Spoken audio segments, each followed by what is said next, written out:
Todd Chrisley of Chrisley Knows Best reveals that he and the other inmates are starving behind bars. Sitting down for a phone interview with Brian Entin from News Nation, the disgraced reality TV star spilled all sorts of shocking tea on what meal time behind bars looked like. Brian asked Todd if he could talk about what the food situation looked like. He clarified that his daughter Savannah talked about the food a little bit. Brian, however, wanted to know if the food was even safe for consumption. Seemingly laughing at the question, Todd immediately told him that the food was so disgustingly filthy. Todd Chrisley proceeded to explain the first problem with the food behind bars is that everything is expired. Sadly, the inmates are not served food that isn't at least a year past its expiration date. Furthermore, Todd claims there are rats and squirrels in the storage room where they keep the food they serve. Likewise, they used plastic to cover the food while they ripped out the ceiling to deal with the black mold.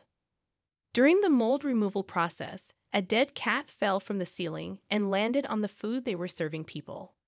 Todd adds that he questions if the inmates are even served 1,000 calories a day behind bars. For this reason, he argues they are trying to starve everyone in here to death. Todd Chrisley added that he will only eat what he can purchase and cook on his own. This means his diet largely consists of peanut butter and tuna. He, however, does sometimes get pasta from the commissary and makes a pasta salad as well. Unfortunately, he believes the warden has significantly reduced what can be purchased from the commissary to try and break him.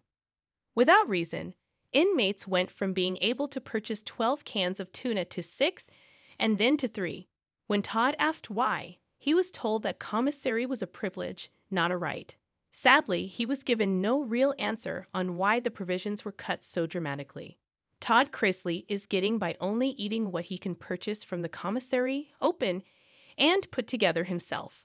He, however, feels for the inmates who don't have the funds to make the same purchases he can. Sadly, he believes the facility is trying to starve everyone to death.